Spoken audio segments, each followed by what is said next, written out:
गणेश की जय। आज की वीडियो में सुनिए संकष्टी चतुर्थी की व्रत कथा। एक समय की बात है, विष्णु भगवान का विवाह लक्ष्मी जी के साथ निश्चित हो गया। विवाह की तैयारी होने लगी। सभी देवताओं को निमंत्रण भेजे गए, परंतु गणेश जी को निमंत्रण नहीं दिया गया। कारण जो भी रहा हो, अब भगवान विष्णु की बारात जाने का समय आ गया। सभी देवता अपनी पत्नियों के साथ विवाह समारोह में आ गए। उन सबने देखा कि गणेश जी कहीं भी दिखाई नहीं दे रहे हैं। तब वे आपस में चर्चा करने लगे, क्या गणेश जी को न्योता नहीं दिया या वे स्वयं नहीं आए हैं। सभी को इस बात पर आश्चर्य होने लगा। तभी सबने विचार किया कि विष्णु भगवान से इसका कारण पूछा जाए।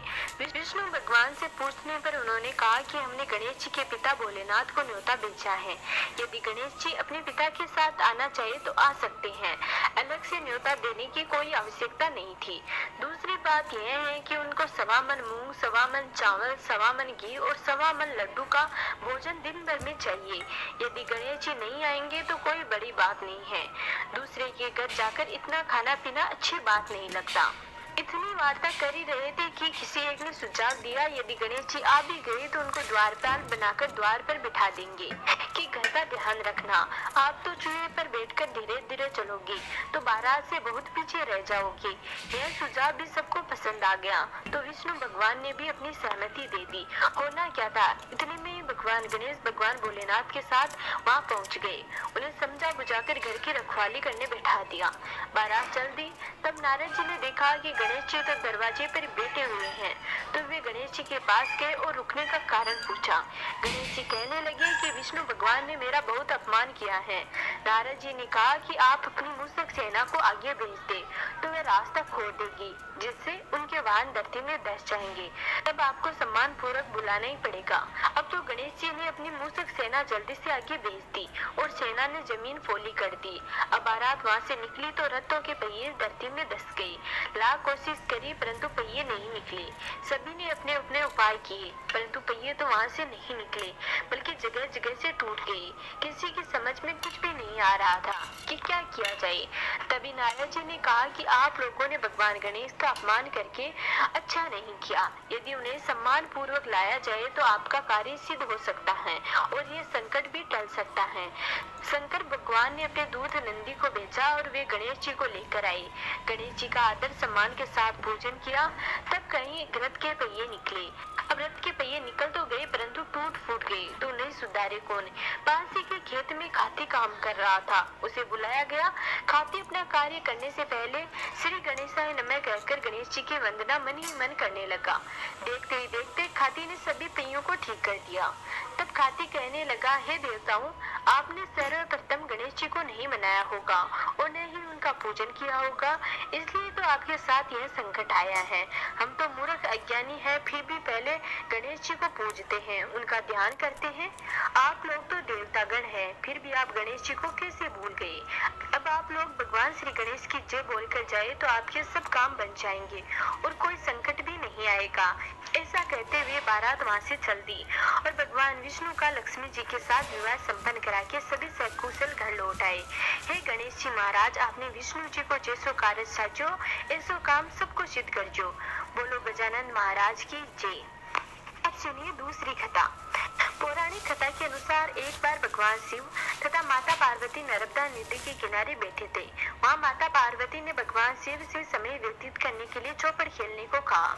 भगवान शिव चौपड़ खेलने के लिए तैयार हो गए, परंतु इस खेल में हार जीत का फैसला कौन करेगा, यह प्रश्न उनके समक्ष उठा। तो भगवान शिव ने कुछ तिनके एकत्रित कर उनका एक पुतला बनाकर उनकी प्राण प्रतिष्ठा कर दी और पुतले से कहा, बेटा हम चौपड़ खेलना चाहते हैं, परंतु हमारी हार जीत का फैसला करने वाला कोई नहीं है, इसलिए तुम बताना कि हम दोनों में से कौन हारा और कौन जीता। उसके बाद भगवान शिव और माता पार्वती का चौपड़ खेल शुरू हो गया। यह खेल 3 बार खेला गया और सहयोग से तीनों बार माता पार्वती जीत गई। खेल समाप्त होने के बाद बालक को हार जीत का फैसला करने के लिए कहा गया, तो बालक ने महादेव को विजय बताया। यह सुनकर माता पार्वती क्रोधित हो गई और क्रोध में उन्होंने बालक को लंगड़ा होने, कीचड़ में पड़े रहने का श्राप दे दिया।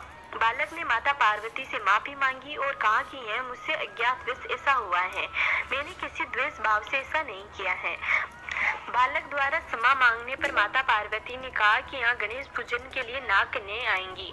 उनके कहे अनुसार तुम गणेश जी का व्रत करो, ऐसा करने से तुम मुझे प्राप्त करोगे। यह कहकर माता पार्वती भगवान शिव के साथ कैलाश पर्वत पर चली गई। 1 वर्ष के बाद उस स्थान पर नाग कन्याएं आई। तब नाग कन्याओं से भगवान गणेश की विधि मालूम कर उस बालक ने 21 दिन लगातार भगवान गणेश का व्रत किया। उसकी श्रद्धा से गणेश जी प्रसन्न हुए। उन्होंने बालक को मनोवांछित फल मांगने के लिए कहा। उस पर उस बालक ने कहा, हे विनायक महाराज, मुझ में इतनी शक्ति दीजिए कि मैं अपने पैरों पर चलकर अपने माता पिता के साथ कैलाश पर्वत पर पहुंच सकूं और यह देखकर वे दोनों प्रसन्न हो जाए। तब बालक को वरदान देकर भगवान गणेश अंतर्ध्यान हो गए। इसके बाद वह बालक कैलाश पर्वत पर पहुंच गया और कैलाश पर्वत पर पहुंचने की कथा उसने भगवान शिव को सुनाई। चौपड़ वाले दिन से माता पार्वती भगवान शिव से विमुख थी। तब देवी के रुष्ट होने पर भगवान शिव ने भी बालक के बताए अनुसार 21 दिनों तक भगवान गणेश का व्रत किया। इस व्रत के प्रभाव से माता पार्वती के मन से भगवान गणेश के प्रति जो नाराजगी थी वह समाप्त हो गई। तब यह विधि भगवान गणेश ने माता पार्वती को बताई। यह सुनकर माता पार्वती के मन में अपने पुत्र कार्तिकेय से मिलने की इच्छा जागृत हुई।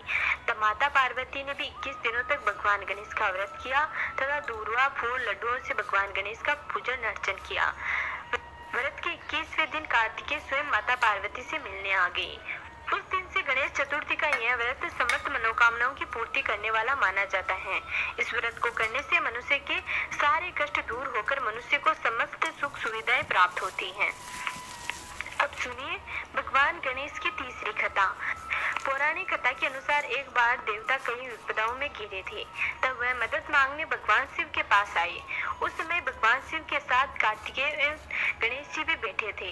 देवताओं की बात सुनकर भगवान शिव ने कार्तिकेय व गणेश जी से पूछा कि तुम में से कौन देवताओं के कष्ट का निवारण कर सकता है। तब कार्तिकेय व भगवान गणेश जी दोनों ने स्वयं को इस कार्य के लिए सक्षम बताया। इस पर भगवान शिव ने दोनों की परीक्षा लेते हुए कहा कि तुम दोनों में से जो सबसे पहले पृथ्वी की परिक्रमा करके आएगा वही देवताओं की मदद के लिए जाएगा। भगवान शिव के मुख से यह वचन सुनते ही कार्तिकेय अपने वाहन मोर पर बैठकर पृथ्वी की परिक्रमा के लिए निकल गए। भगवान गणेश सोच में पड़ गए कि वह चूहे के ऊपर बैठकर सारी पृथ्वी की परिक्रमा कैसे करेंगे, तो वह इस कार्य में उन्हें बहुत समय लग जाएगा। तब उन्हें एक उपाय सूझा। भगवान गणेश अपने स्थान से उठे और अपने माता पिता की 7 बार परिक्रमा करके वापस बैठ गए। परिक्रमा करके लौटने पर कार्तिकेय स्वयं को विजेता बताने लगे। तब भगवान शिव ने गणेश जी से पृथ्वी की परिक्रमा न करने का कारण पूछा। तब भगवान गणेश ने कहा कि माता पिता के चरणों में ही समस्त लोग हैं। यह सुनकर भगवान शिव गणेश जी को देवताओं के संकट दूर करने के लिए आज्ञा दी। इस प्रकार भगवान शिव ने गणेश जी को आशीर्वाद दिया कि चतुर्थी तिथि के दिन जो भी तुम्हारा पूजन करेगा वो रात्रि में चंद्रमा को अर्घ्य देगा, उसके तीनों ताप यानी दैहिक ताप, देविक ताप तथा बौद्धिक ताप दूर होंगे। इस व्रत को करने से व्रती के सभी तरह के दुख दूर होंगे और उसे जीवन में भौतिक सुखों की प्राप्ति होगी। चारों तरफ से मनुष्य की सुख समृद्धि बढ़ेगी। तो ये थी संकष्टी चतुर्थी की पावन कथाएं। उम्मीद करते हैं आपको जरूर पसंद आई होगी। यदि आपने अभी तक हमारे चैनल को सब्सक्राइब नहीं किया है तो प्लीज सब्सक्राइब कर लें। मिलते हैं अगले वीडियो में, तब तक नमस्कार।